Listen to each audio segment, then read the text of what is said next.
పరిశుద్ధాత్మ దేవుడు వ్రాయించిన ఒక అద్భుతమైనటువంటి ఉపదేశం ఏంటంటే, ఈ కడవరి దినములలో కొందరు సమాజముగా కూడుకోవటం మానేస్తున్నారట. దానికి దేవుని భయం లేకపోవటం, భక్తి లేకపోవటం కారణమైతే, మనమే దేవుని మందిరం కనుక మందిరాలకు వెళ్ళక్కర్లేదనే పనికి మళ్ళీ పోదు ఇంకొక.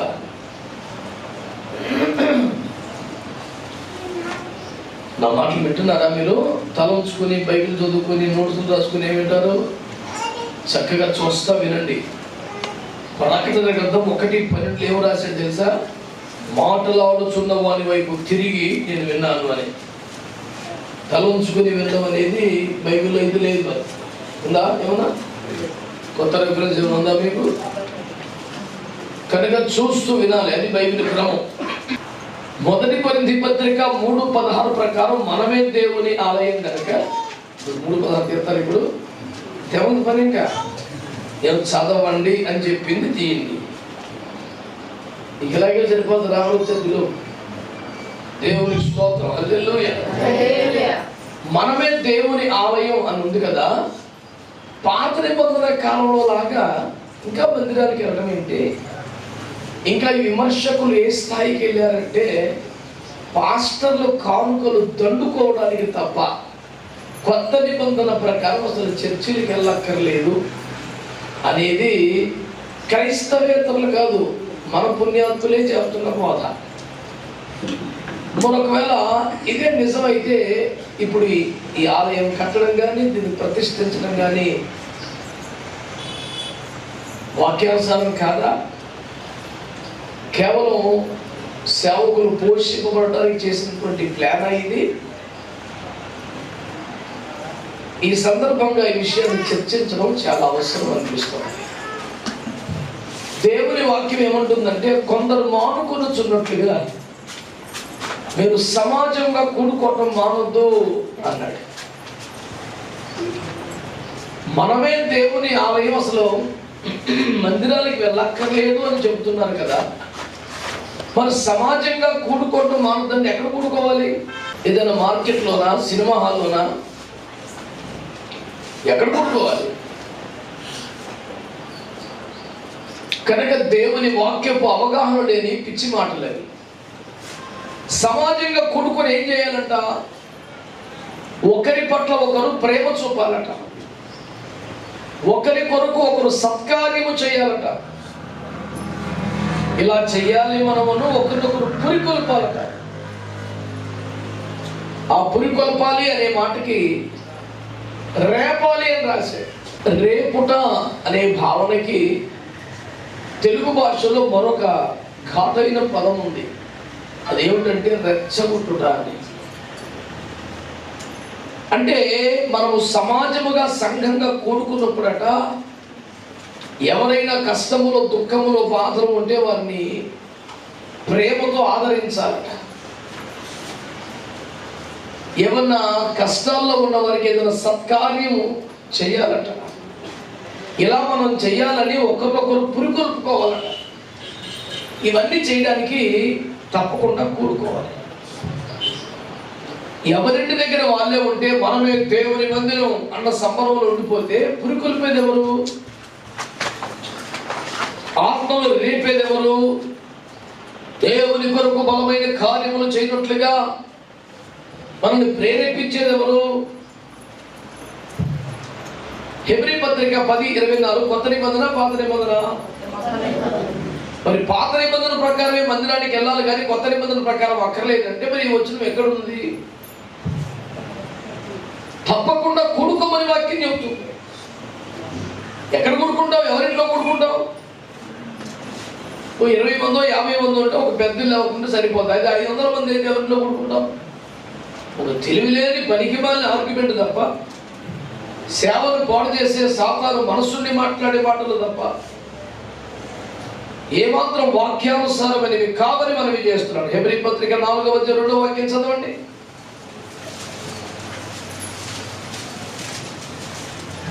వారికి ప్రకటింపబడినట్లు మనకును సువార్త ప్రకటింపబడెను. కానీ వారు వినిన వారితో విశ్వాసము గలవారై కలిసి ఉండలేదు కనుక విన్న వాక్యము వారికి నిష్ప్రయోజనమైనదాయెను. సాంకేతిక పరిజ్ఞానం అభివృద్ధి పొందిన తర్వాత ఇదిగో ఇట్లా కెమెరా పెట్టి లైవ్ ఇస్తున్నారుగా, చక్కగా వెళ్ళి హాయిగా ఇంటి దగ్గర కూర్చొని వినొచ్చుగా. ఆ మాత్రానికి ఎందుకు మందిరానికి వెళ్తాం? వచ్చిదే పార్టీ గారు పోగేసుకోండి, అందరిపై ఏమీ లేదు అనేది అపరిమితముగా చేయబడుతున్న విమర్శ. మనం ఒక వాక్యం చూసాం, ఏమున్నది? సమాజంగా కూడుకోవటం మానొద్దు, కూడుకున్న ప్రతిసారి ఒకరి పట్ల ఒకరు ప్రేమ చూపండి, పురికొల్పుకోండి, సత్కార్యాలు చేయండి అనే వాక్యాన్ని మనం చూసాం. రెండవది, మందిరానికి రాక్కర్లేదు, ఈరోజు టెక్నాలజీ పెరిగింది, వాక్యమే కదా కావాల్సింది. లైవ్లో వింటాము, ఆన్లైన్లో వింటాము, ఫేస్బుక్లో చూస్తాము, యూట్యూబ్ లైవ్లో జాయిన్ అవుతాము అంటారు. దానికి ఏముంటుంది వాక్యం? మందిరానికి రాకపోయినా, సంఘంగా కొడుకోకపోయినా, వారి చోట వారున్నా మనకు పట్టించబడినట్టే ఇదే వాక్యం ఇంటి దగ్గర కూడా వినొచ్చు. కానీ వారు వినిన వారితో కలిసి ఉండలేదు కనుక ఆ వాక్యం వారికి నిష్ఫలమైపోయింది అని చెప్పాడు. అంటే కేవలం వర్తమానం మాత్రమే కాదు, సహవాసం ముఖ్యం. మేము చర్చికి రాలేదనే కానీ వాక్యం విన్నామండి, లైవ్లో జాయిన్ అయ్యామండి అంటారు. కానీ వాక్యం ఏముంటుంది? మనకు ప్రకటించబడినట్టు, మందిరానికి వచ్చిన వాళ్ళకు ప్రకటించబడినట్టే ఇంటికాడ కూడా వాక్యం అందిపోయింది. కానీ వారు వాక్యము విన్న వారితో కలిసి ఉండలేదు కనుక ఆ వాక్యం వారికి నిష్ఫలం. ఏ ప్రయోజనం ఉండదు, ఏ ఆశీర్వాదం రాదు. అంటే పాయింట్లు రాసుకోవడం కోసం వాక్యమా, సబ్జెక్ట్ నేర్చుకోవడం కోసం వాక్యమా, ఆశీర్వాదం కోసమా? వారికి ఏ ఫలము లేనప్పుడు ఏ ఆశీర్వాదం లేకపోతే ఇంకెందుకు మరి వాక్యం? ఆ దినము సమీపించిన మీరు సూచన కొలది మరి ఎక్కువగా కూడుకోమని ఎబ్రీ 14 చెప్తుంది. ఇదివరకు వారానికి ఒకసారి కూడుకునేవారేమో, ప్రభు రాకడ సమీపమైంది కనుక మరి ఎక్కువ సార్లు కూడుకోమని వాక్యం చెప్తుంది. అలా కూడుకునే వారితో కలిసి సహవాసం చేస్తే తప్ప వాక్యము ఫలమివ్వదు అని బైబిల్ చెప్తోంది. మందిరానికి రాక్కర్లేదు, సంఘంలో కూడుకోక్కర్లేదు చెప్పేది పూర్తిగా వాక్య వ్యతిరేకమైన బోధ. దాన్ని మీరు ఖండించాలి. ఎవరైనా మీతో మాట్లాడితే ఈ వాక్యములు చూపించి వారిని సరిచేయాలి. దేవుని మందిరములకు వారిని మనము సమకూర్చాలి. పైగా సంఘము అనే దాన్ని బైబిల్లో ప్రభు ఏం చెప్పాడంటే, ఎఫెసీ పత్రిక 1:23లో సంఘము ఆయన శరీరము అన్నాడు. ఏమన్నాడు? సంఘము ఆయన. నేను చదవలేదుగా, మీకు ఇంతగా తెప్పలో మీరు చదవాల్సింది నేను చెప్తాను చదవండి అని. లేకపోతే ఈ 100-200 ఎబ్రిల్ చెప్తామంటే మీరు బైబిల్ చింపేస్తారు. ఈలో ప్రశాంతంగా వింటే మనకున్న కాస్త సమయంలో బయటపడతాం. ఏముంటుంది వాక్యంలో? సంఘము ఆయన శరీరం. సంఘమంతా ఆయన శరీరం అయితే ఒక్కొక్కరు ఎవరు? 1 కొరింథీ పత్రిక 12:12 నుండి చదువుకుంటే అక్కడ ఏమంటాడు? మనందరము ఒక్కొక్కరము ఒక్కొక్క అవయవాలము అని రాసి. మనందరం ఒక్కొక్కరు ఒక్కొక్క అవయవం. మీరు ఒక అవయవం, నేను ఒక, మనందరం ఒక్కొక్కరు ఒక్కొక్క అవయవం. మరి ఒక్కొక్కరు ఎవరింట్లో ఉంటే శరీరం ముక్కలు ముక్కలు అయిపోయినట్టే కదా. అవయవాలన్నీ కూడుకుంటేనే కదా శరీరం అయ్యేది. ఒక్కొక్క అవయవం ఒక్కొక్క చోట ఉంటే ఇంక శరీరం ఎలాగవుతుంది? సంఘం ఎలాగవుతుంది? బైబిల్ వాక్యం చదవకపోతే, వాక్యం ధ్యానించకపోతే, వాక్యాన్ని అంగీకరించకపోతే అలాంటి పిచ్చి బోధనలు పడతాయి. కానీ వాక్యం ఏమాత్రం చదివినా బైబిల్ బోధిస్తున్న ఉపదేశం మనకి తేటగా అర్థమవుతుంది. చదవండి. ప్రకటన గ్రంథం 11వ అధ్యాయం 1వ వచనం.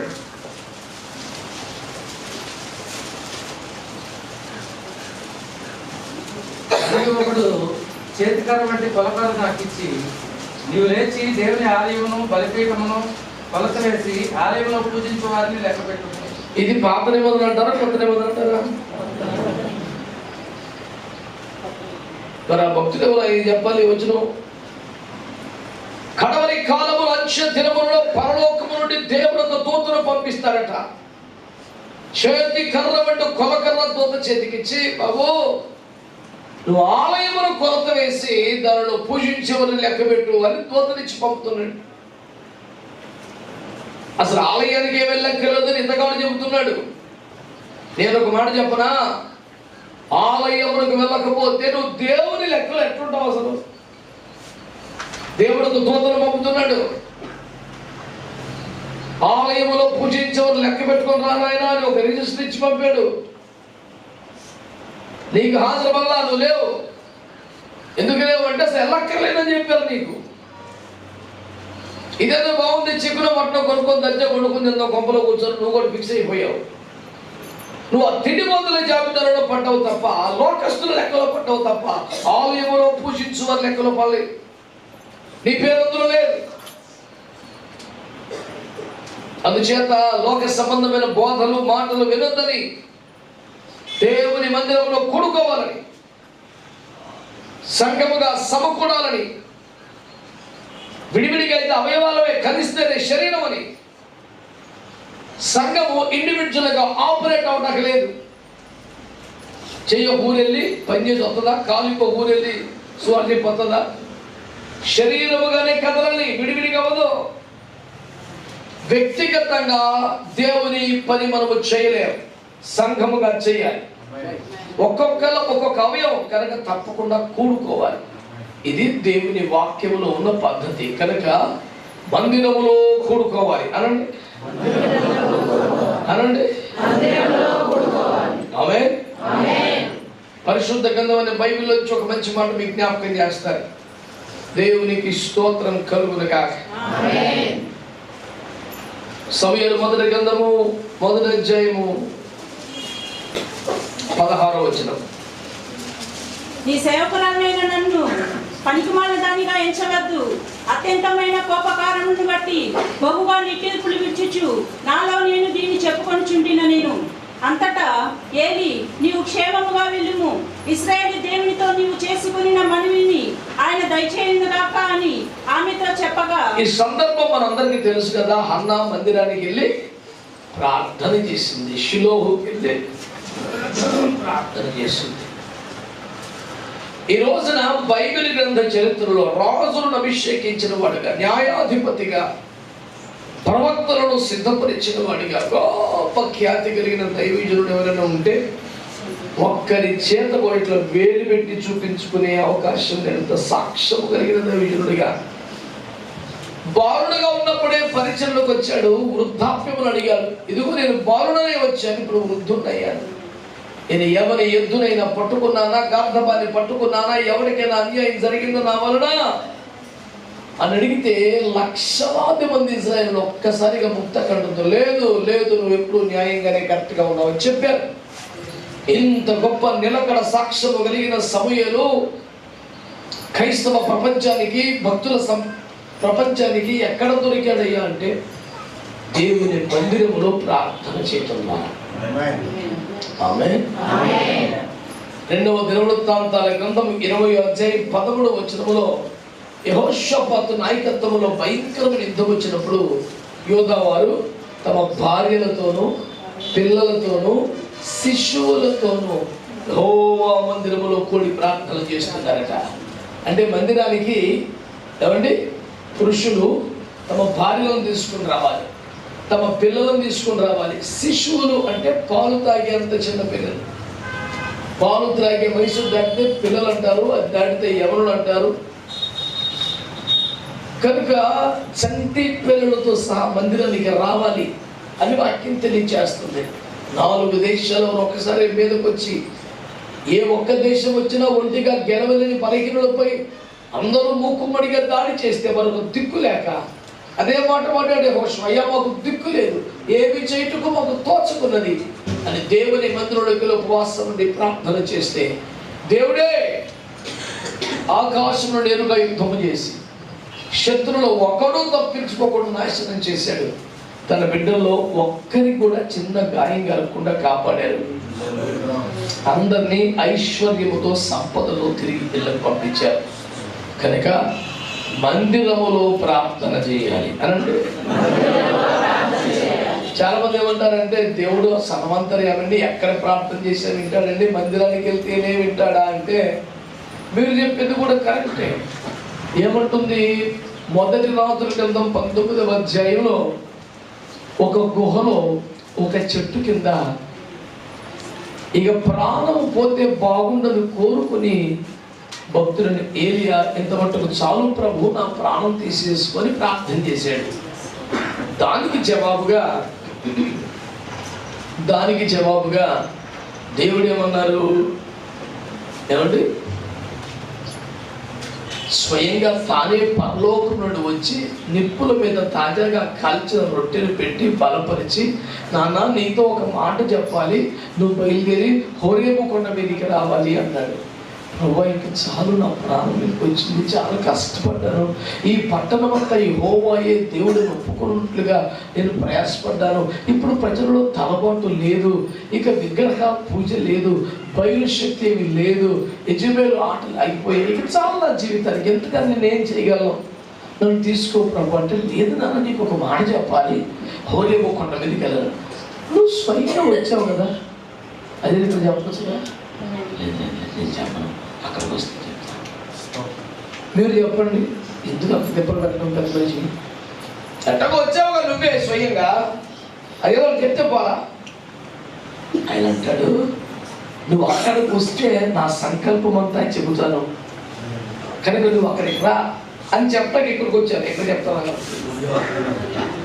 ఇప్పుడు ఇక సచ్చినట్టు మనోడు నా ఓపిక లేదా, ఓపిక అయితే రొట్టెలు పెట్టాడు తిను అంటే, నీకు ఓపిక లేకపోతే ఓపిక ఇస్తాడు, ధైర్యం లేకపోతే ధైర్యం ఇస్తాడు. ఏమి నువ్వు ఎక్కడ పడి ఉన్నా వస్తాడు, ఎక్కడ కురిగిపోయినా వస్తాడు, నువ్వే చోట పడి ఉన్నా వస్తాడు, ఈ చోటికి రమ్మని చెప్తాడు. ఏలియా మరి దేవునికి ప్రియమైన సేవకుడు కాదా? ఏలియా అంటే దేవునికి ఎవరు కోపం ఉందా?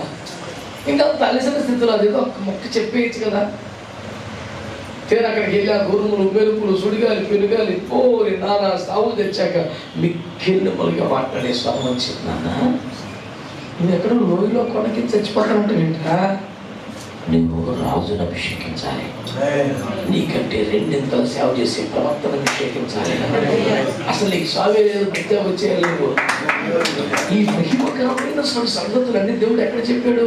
హోరేబుకు వచ్చాక చెప్పాడు. హోరేబు అంటే ఏమిటో మనం చెప్పుకున్నాం కదా ముందే, నిర్గమ 3:1 యెహోవా పరిశుద్ధ పర్వతం. ఆమేన్. అంటే దేవుని పరిశుద్ధ స్థలముకు వస్తే తప్ప నీ పట్ల దేవుని ఏర్పాటు, దేవుని సంకల్పం, దేవుని ఉద్దేశం నీకు తేటగా అర్థం కావు. నువ్వు ఎక్కడ పడి ఉన్న దేవుని దర్శించగలదు, ఎక్కడ పడి ఉన్న నిన్ను పైకి లేపతీయగలదు, ఎక్కడ పడి ఉన్న నీతో మాట్లాడగలదు. ఏం మాట్లాడగలదు? మందిరానికి వెళ్ళరని మాట్లాడగలదు. తన ఏర్పాటు, ఉద్దేశం, సంకల్పం ఏరియాకే చెప్పలేదు. నువ్వు నేను ఎంతండి చచ్చి ఎగ్గొట్టే బుద్ధి పుట్టాడు, పనికి పని పోతే చేస్తున్నాడు తప్ప భక్తిగా మందిరానికి వచ్చేవాడికి పాపిష్ట ఆలోచన ఎందుకు వస్తాయి? అందరికీ మారు మనసు రావాలని స్తోత్రం చెప్పండి. హల్లెలూయా.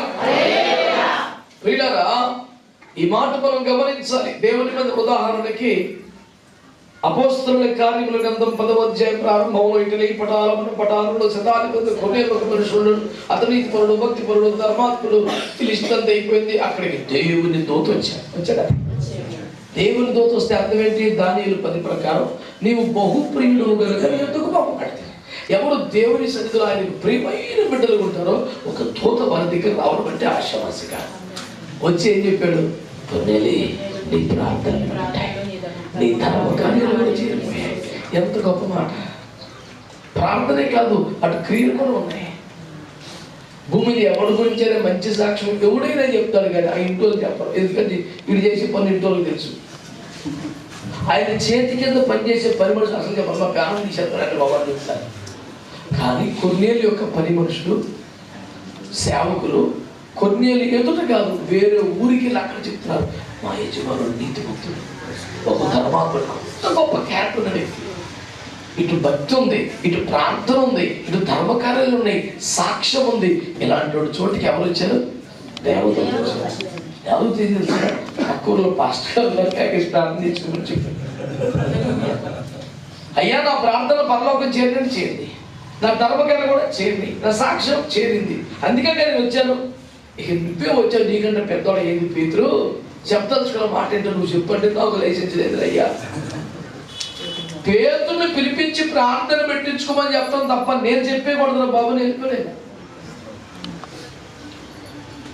మరి ఎవరు మహిమలో ఉన్నారు? ఎవరితే? పేతురు కంటే కూడా. పేతురు చదువులేని వ్యక్తి. నిన్నగా మొన్న మరి 3 ఏళ్ల కింద వరకు ఆయన ఎవరో ఈ మధ్య వచ్చాడు.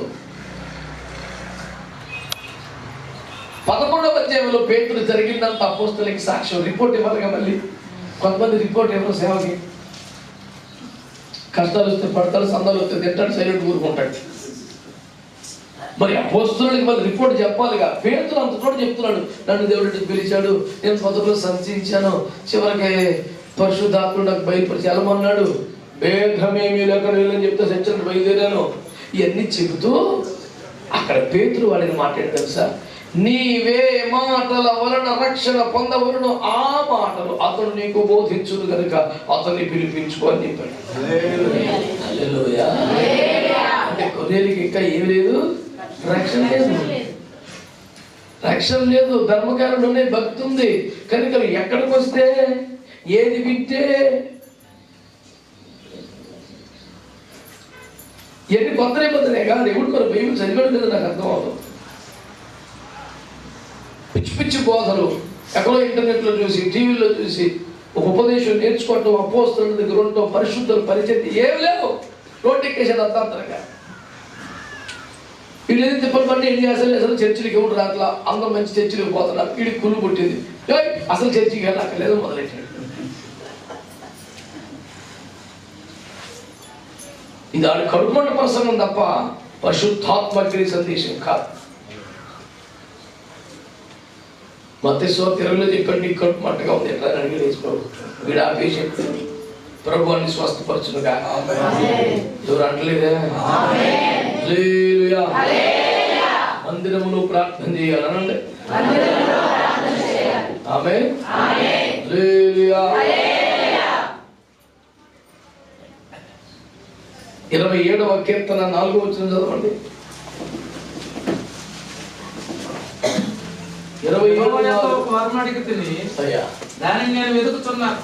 యెహోవా ప్రసన్నతను చూచుటకును ఆయన ఆలయంలో ధ్యానించుటకును నా జీవిత కాలమంతయు నేను యెహోవా మందిరంలో నివసింపబోతున్నాను. ఈ మహారాజు యొక్క కోరిక ఏంటంట? నేను ఒక వరం అడిగాను, దేవుడు ఏ వరమో టచ్ అంటే పడిపోవాలి. ఒక్కొక్కడే రక్తం ఏం చేయి, నా ఖర్చు ప్రయోజనంలో పెట్టుకోనుకోలే ఎవడైనా అట్లాంటి వరం. ఈ ప్రభు బుద్ధిపాడు గాను ఏంటి పనులు. నేనున్న స్టేజ్ మీద ఒకటి చెప్తున్నాడు వాక్యం, ఆ గదిలో 3 గంటలు ప్రార్థన చేశాడంట. ఖర్చు దీన్ని అభిషేకించి ప్రభు, దీన్ని అభిషేకించి ప్రభు, దీన్ని అమ్మాయి ఇక్కడ నన్ను అభిషేకించని ఏడుగురా, నీకు ఎంత తెలివి లేదురా, తిక్కలోడు నువ్వు. ప్రభు నన్ను అభిషేకించండి, ఇది అభిషేకించి ఇది అభిషేకించి అభిషేకం 3 గంటలు ప్రార్థన చేసి ఒక నిశ్చయం, ఒక ధైర్యం. దేవుడు నా ప్రార్థన విన్నాడు, అభిషేకించాడు. ఇప్పుడు ఈ ఖర్చులోకి అభిషేకం వచ్చింది అని నమ్మి అది జోలో పెట్టుకుని వచ్చాడు. కానీ ఎప్పుడు బైక్ వచ్చిందని కాపు కాసి కూర్చున్నాడు. ఇచ్చాడు. ఇస్తే నా ఖర్చులోకి దేవుని అభిషేకం వచ్చింది, నేను ప్రార్థన చేశా, ఇది ఎవరి మీద పెడితే వాళ్ళు స్వస్థపడతారు, వారికి విడుదల వస్తుంది అని చెప్పాలి. ఆయన మనసు, ఆయన తాపత్రయం. పరిశుద్ధాత్మ అభిషేకం నా ఖర్చులో ఉందని చెప్పడానికి అతను ఏమన్నాడంటే, పరిశుద్ధాత్మ నా జోబులో ఉన్నాడు అని చెప్పారు. నేను వెనకాల కూర్చొని టీపీలో కొట్టేదాం. ఎందుకంటే పనికి మళ్ళీ వాగుడు వాగి దేవుడికి క్షమించు ఒక్కటేసని. అమ్మా ఏందో అంటే మన హృదయంలో ఎవరు ఉన్నారా? సైతానా? పరిశుద్ధాత్మ జోబులేడు కనబడ్డాడు రా సైతానా? అంటే యాక్చువల్గా ఖర్చు ప్రార్థన చేశాను, దూరపోయి నేను నీకు ప్రార్థన చేస్తాను రా అంటే నవ్వులాట అయిపోయింది. సేవ కడుపులో దేవుని పై నేను తయారైపోయాను. ఎవరి మట్టుగా నోటుకు చెత్తపాటు తయారైపోయింది. సేవకు ఒక పిలుపు, ఒక ఏర్పాటు, ఒక ప్రతిష్ట, ఒక సమర్పణ, ఒక ఉపదేశ క్రమం ఏమి లేకపోయిపోయింది, అడ్డగో తయారైపోయింది. ఈ క్రమంలో ఎదిగిన ఒక సేవకుడు, ఈ పరిచర్యలు నేర్చుకున్న ఒక సేవకుడు ఒక చిన్న సంఘాన్ని, చిన్న మందిరాన్ని ప్రభు కృపలో పొందుకున్నాడు. సంఘస్థులు ఎవరైతే ఉన్నారో కుదురుగా రండి, క్రమంగా రండి, మిమ్మల్ని రాను సిద్ధపరుస్తాడు. దేవుని చెప్పొచ్చుగా. దానికి ఒక అప్లికేషన్ పెట్టాలి, మీరు శాంక్షన్ చేయాలా? ఓ అమ్మో అసలు ఎంత అథారిటీ తక్కువ బలం బలమైపోయింది. దేవునికి స్తోత్రం కలుగునగా. ఎక్కడ ఆయన కోరుకునే వరమే, నాకు ఒక వరం ఏ ప్రభా, నాకు ఒక వరం. ఏ వరం అంటే నేను ఎప్పుడు మందిరంలో ధ్యానం చేసుకోవాలి, ఆ వరమే నాకు కావాలి. మందిరంలో ధ్యానం చేసేదే ఏదో ఒక వరం కోసం అంట, కాదు అసలు మందిరంలో ధ్యానం చేయడమే ఒక వరం అంట. అసలు నీకు అర్థమైతే ఎంత అద్భుతమైనటువంటి సాన్నిధ్యం అనేది. ఆ విషయం తెలిసినోడు కనుక దావీదు అంటాడు, నేను చిరకాలం యెహోవా మందిరంలో నివాసం చేస్తాను. ఎందుకని పాపం దావీదుకి ఇల్లు లేదా అండి? అందరూ వెలివేశారా? చెట్ల కింద రోడ్ల పక్కన పడుకోలేక గుళ్ళో పడుకున్నాడు వచ్చి. మహారాజు సార్ తన పేరు మీద ఒక ఇల్లు కాదు నగరం కట్టాడండి, ఒక సిటీ కట్టుకున్నాడు. 1 నెంబర్గా విల్లాలు కూడా ఉన్నాయి అందులో. సరే 1 నెంబర్ విల్లాలో ఉంటారా 10లో ఉంటారంటే 10లో ఉన్నాను. మరి ఎందుకు కట్టావంటే ఓ గొర్రెలు కాబట్టి ఓ పేదవాడిని అన్నదమ్ములు తృణీకరించని తండ్రి తన్నేసిన వాడిని దేవుడు ఎంత ఆశీర్వదించాడో మీకు తెలియని కట్టే నాకు ఉన్నాను. మరి ఎందులో ఉంటారు, అంటే నేను మందిలో నివాసం చేస్తాను. ఈ చర్చికి పోయి రావడం కాదు, నేను ఉండేది అంటాడు. అన్నా అని ఒక తల్లి గారు లోక 2-30 ఎందుకు ఉందంట? 84 సంవత్సరాలు. ఆ వయసు 104-105. కన్యాత్వంలో ప్రవేశించి వివాహం చేసుకుని 18 సంవత్సరాలు సంసారం చేసిన తర్వాత పెన్నుడు చచ్చిపోతే సుమారు 13-14 ఏళ్ళకి పెళ్లి అయిపోయింది. పాతకాలం అనుకుంటే ఒక 7-20 చేసుకుంటే అక్కడ 84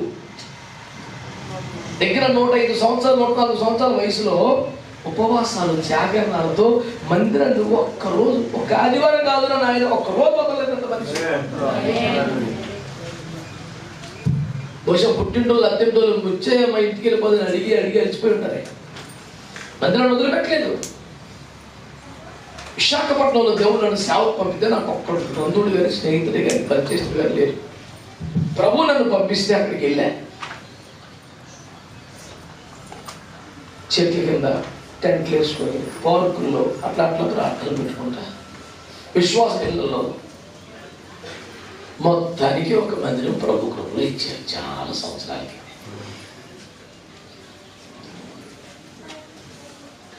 తీర మందిరం ఇచ్చాకండి పని ప్రారంభించాం. ఆలయ ప్రతిష్టకి తేదీ పెట్టుకున్నాం. 21 రోజులు ఉపవాసంలో వచ్చిన ఒకటే ప్రార్థన, ప్రభా నేను నా భార్య పరిపెట్టిన 12 రోజులు కూర్చొని తెలవాలని ప్రార్థన చేస్తున్నాను. ఇంత మందిరం ఇచ్చావు కదయ్యా, ఆదివారమే జనం వచ్చిపోతే అట్టయ్యా.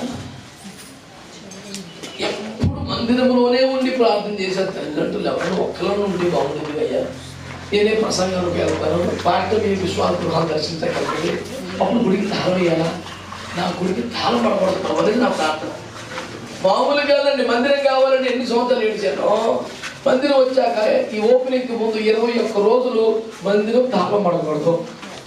ఎవరో ఒకరు ఎప్పుడు ప్రార్థన చేయాలి.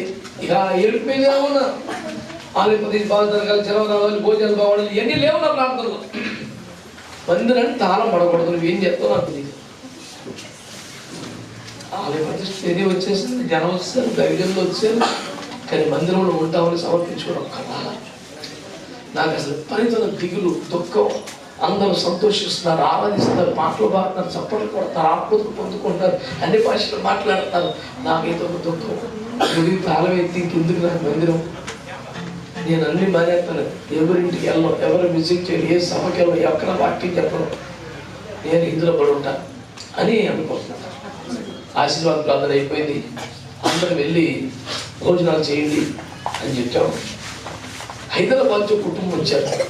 వచ్చి అయ్యా ప్రైజులు అంటే మనం బిడ్డలే మన సహవాసాలు ఉంటారు, పిల్లలు కలుస్తూ ఉంటారు. లేదు బిడ్డ అంటే తను తన భర్త 2 పిల్లలు. అయ్యా ఈ మందిరంలో ఉండి 24 గంటలు ప్రార్థనలు పరిచయలు ఉండాలని దేవుడు మాతో మాట్లాడారు. ఆమె ఒక హాస్పిటల్లో థియేటర్ అసిస్టెంట్, సర్జరీ చేసే నర్సు. ఆ భర్త ఒక ఇంజనీరింగ్ షాప్లో అంటే బౌండరీలో లేట్ మిషన్ వర్క్ చేస్తారు. పిల్లలు చదువుకున్నారు. పాప 10th, బాబు 8th క్లాస్. పిల్లలు టీసీలు కూడా తీసేసుకున్నాము. మా జాబ్స్ రిజైన్ చేసేసాము. మేము పరిపూర్ణంగా సేవకు వచ్చేసాము. ఇందులో పడి ఉంటాము. మీరు అంగీకరించబట్టి అంగీకరించబట్టి ఏడు చేసేది నాకు దుఃఖం ఆగట్లా, పిచ్చోళ్ళకి గెలుస్తున్నాను బట్టి బలిపెట్టినాయి. సరే వాళ్ళకి ప్రార్థన చేసి ప్రతిష్ఠించి వాళ్ళ పరిచయంలో తీసుకున్నాను. ఈ రావడం ఆలస్యమై ఇంకొకరితో వచ్చారు. అప్పుడు దాకా నేను నా భార్య శనివారం రాత్రి వస్తే చిన్న ఇంతకన్నా చదవకుండేది. అటువైపు ఇటువైపు నేను మోకరిని చేతులు ఎత్తే పొద్దున్న కాకుల గోలని పడిదాకా ఎడుతున్నారు.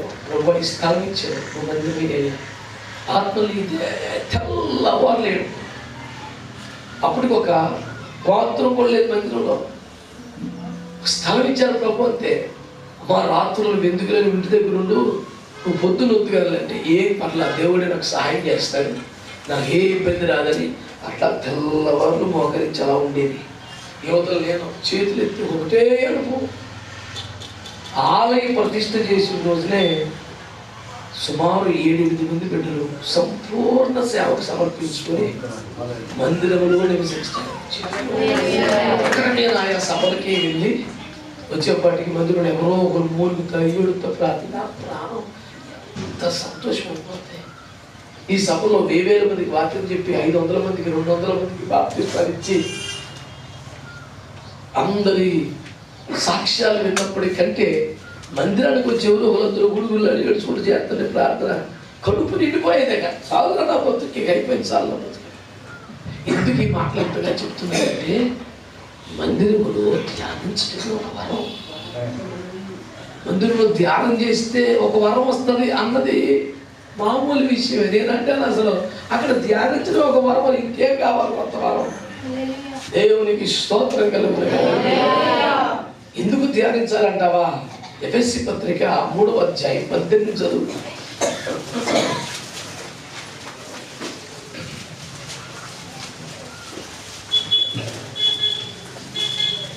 మీరు అంతరంగ పురుషుని యందు శక్తి కలిగి ఆయన ఆత్మ వలన బలపరచబడినట్లుగాను, క్రీస్తు మీ హృదయములో విశ్వాసము ద్వారా నివసించినట్లుగాను తన మహిమైశ్వర్యము చొప్పున మీకు దయచేయవలననియు, మీరు దేవుని సంపూర్ణత యందు పూర్ణులగునట్లుగా ప్రేమ యందు వేరుపారి స్థిరపడి సమస్త పరిశుద్ధులతో కూడా దాని వెడల్పు, పొడుగు, లోతు, ఎత్తు ఎంతో గ్రహించుకొనుటకును, జ్ఞానమునకు మించిన క్రీస్తు ప్రేమను తెలుసుకొనుటకును. మీరు తెలుసుకున్నటకు ఏం చేయాలట? వినండి జాగ్రత్తగా. ప్రార్థించుచున్నాను అన్నాడు, ప్రార్థించమని చెప్పలేదు ఆయన. మీరు సరిగ్గా పట్టుకోండి. క్రీస్తు ప్రేమ యొక్క లోతు, ఎంతో వెడల్పు, పొడవు మీరు గ్రహించినట్లు, ఆ ప్రేమను తెలుసుకునే శక్తి మీకు వచ్చినట్లుగా నేను ప్రార్థన చేస్తాను అన్నాడు. ఎట్లా వచ్చిందని చెప్పాడు తెలుసా? సమస్త పరిశుద్ధులతో కలిసి దాన్ని మీరు తెలుసుకోవాలి. అంటే దేవుని ప్రేమను అర్థం చేసుకోవాలని ఉందా లేదా అసలు? మరి దేవుని ప్రేమను అర్థం చేసుకోవాలనుకుంటేనంట నీ ఒంటరిగా నీ గదిలో ప్రార్థన చేస్తే చాలదంట. నువ్వు ఎంత ఏకాంత ప్రార్థన చేస్తే చాలదంట. దానికి దేవుని ప్రేమను తెలుసుకోవాలంటే సమస్త పరిశుద్ధులతో కలిసి ధ్యానం చేయాలి. అంటే సంఘంగా కొడుకోకపోతే, మందిరానికి రాకపోతే, సహవాసంలో ఉండకపోతే దేవుని ప్రేమే నీకు అర్థం కాదు. నీకు రాకడ మనం ఎప్పుడు తెలుస్తుంది? కట్టెత్తబడతావు. చాలా మందికి సత్యం అర్థం కావట్లేదు. అందుచేత రకరకాల బోధలకు మోసపోవద్దని, పిచ్చి పిచ్చి బోధలో పడిపోవద్దని, మందిరములో నివసించమని వాక్యం చెప్తుంది, మందిరములో ధ్యానించమని వాక్యం చెప్తుంది, మందిరములో ప్రార్థించమని వాక్యం చెప్తుంది, మానుకోకుండా మందిరములో కూడుకోమని వాక్యం చెప్తుంది, సహవాసము కలిగి ఉండి వాక్యం వింటేనేది ఫలిస్తుందని వాక్యం చెబుతుంది. అందుచేత ఆలయములో పూజించే వారిని దేవుడు లెక్క పెట్టుకొని రాసుకొని వెళుతున్నాడని వాక్యం చెబుతుంది. ఇన్ని వాక్యములు మందిరానికి వెళ్ళమని చెబుతుంటే, ఏరియా వంటి గొప్ప దైవజనులను కూడా హోరేబులోకి వెళితేనే నా సంకల్పం బయలుపరుస్తారంటే, హన్నా లాంటి వారికి విజయం, యెహోషాపాతు లాంటి వారికి విజయం మందిరములో ప్రార్థించినప్పుడే దక్కిందని. అన్నా అనే తల్లి 84 ఏళ్లుగా మందిరాన్ని విడువక ప్రార్థనలు చేస్తోందని. దావీదు లాంటి మహారాజు మందిరములో నివాసం చేసుకోవడానికి సమర్పించుకున్నాడని. ఇన్ని వాక్యములు మన మందిరములో కూడుకోవాలి, మరీ ఎక్కువగా కూడుకోవాలి. మనం అవయవాలము, కూడుకుంటేనే శరీరం అవుతాము, శరీరంగానే దేవుని పని చేయగలుగుతాము. ఇన్ని వచనాలు మనం ధ్యానం చేస్తున్నాం. కనుక ఎవరో ఏదో చెప్పారని మన వ్యర్థమైన మాటలు, అబద్ధ బోధలు విని మీ విశ్వాసాన్ని కలతపరచుకోకుండా ఉపదేశములో, సంఘములో స్థిరులై ఉండాలని దేవుని వాక్యం పేరట మీకు మనవి చేస్తున్నాను.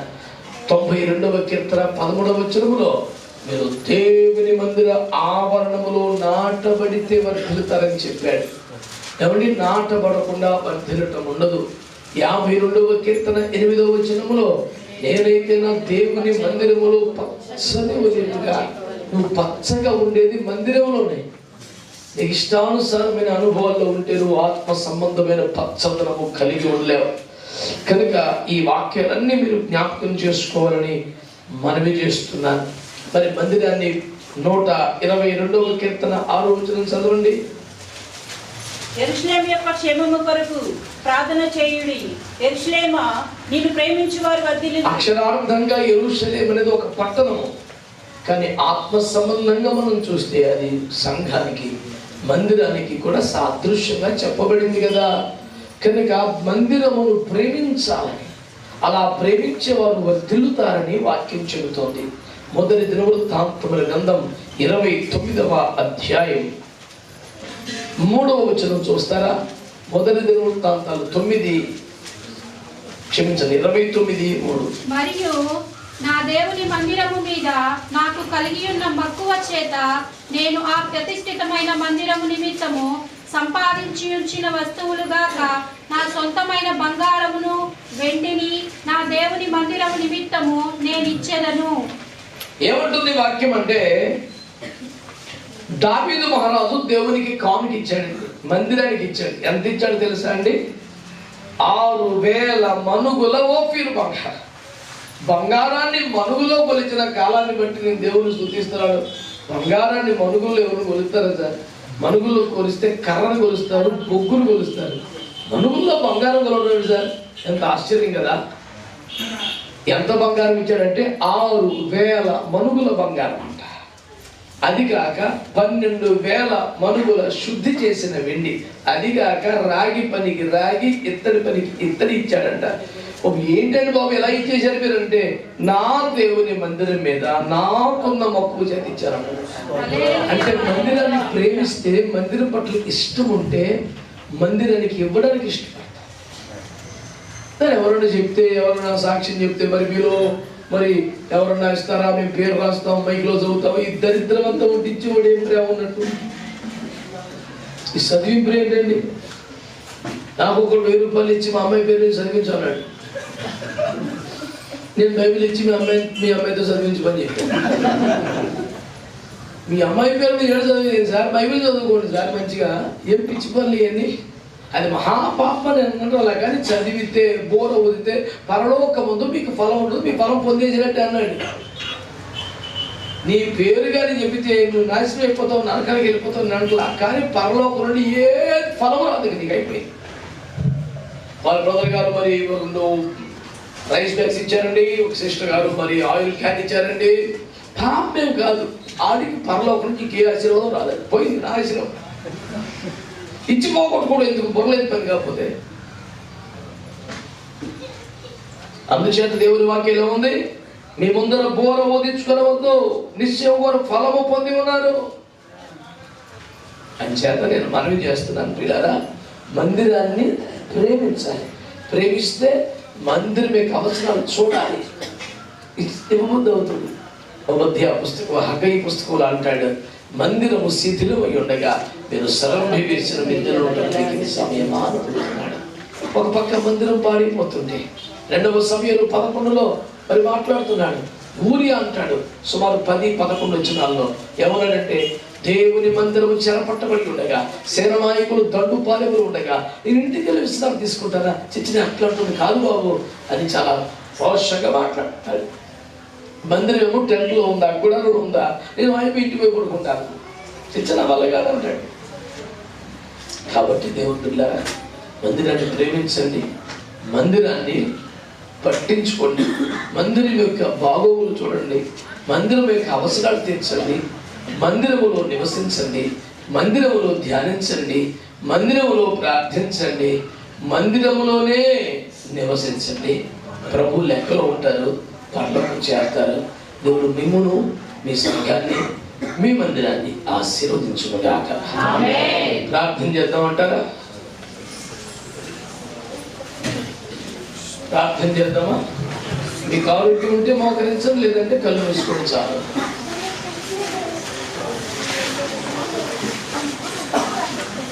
ప్రార్థన చేసుకుందాం. దేవుడు తన వాక్యములో మందిరం యొక్క విలువను, మందిరములో మనం ఎందుకు కొనుక్కోవాలో అనే అవసరాన్ని దేవుడు బయలుపరిచారు. అందుచేత మనందరం కళ్ళు మూసుకుని ఒక్క నిమిషం అందరం కలిసి ప్రార్థన చేద్దామా? అందరం కలిసి ప్రార్థన చేద్దామా? నా మాట విన్నారా? మనందరం కలిసి ప్రార్థన చేద్దామా? ప్రభువా, మందిరముల గురించి నాతో మాట్లాడావు. మందిరములో కూడుకునటం మానుదని చెప్పావు నాయన. మందిరములో సహవాసం చేయమని చెప్పావు నాయన. మందిరములో నివసించమని చెప్పావు నాయన. నా కుటుంబ పరిస్థితులను బట్టి, వ్యక్తిగత కారణాలను బట్టి నేను సమాజంగా కూడుకోలేకపోతున్నాను. అయ్యో, నేను వెనకబడిపోతున్నాను. అయ్యా, నాకైతే మందిరం అంటే ఇష్టం అయ్యా, మందిరం అంటే ప్రేమ అయ్యా. మందిరంలో నివసించాలని ఉంది నాయన. ఆటంకాలు కోలుకుంటున్నాయన, మార్గములు తెరువునైనా, మందిరములో నివసించే కృప, మందిరములో ధ్యానించే కృప, మందిరములో ప్రార్థించే కృప, మందిరములకు సమకూర్చే కృప నాకు దయచే ప్రభా. కృప దయచేయి, కృప దయచేయి, కృప దయచేయి. స్వరమెత్తి స్వరమెత్తి స్వరమెత్తి ఓ రమణ శుద్ధ శ్రీకామ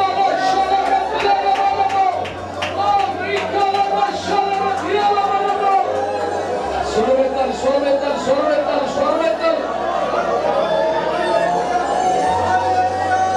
స్వరమెత్తాలి, స్వరమెత్తాలి, స్వరమెత్తాలి.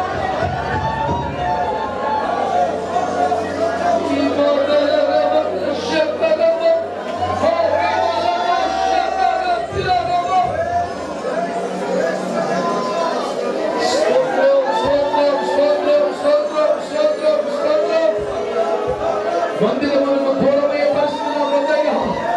మందిరములో నివసించాలి. ఓ మందిరములో ఉండాలి ప్రభువా. స్వరమెత్తాలి, స్వరమెత్తాలి, స్వరమెత్తాలి. ఆత్మశక్తి నింపబడి, ఆత్మతో రేపబడి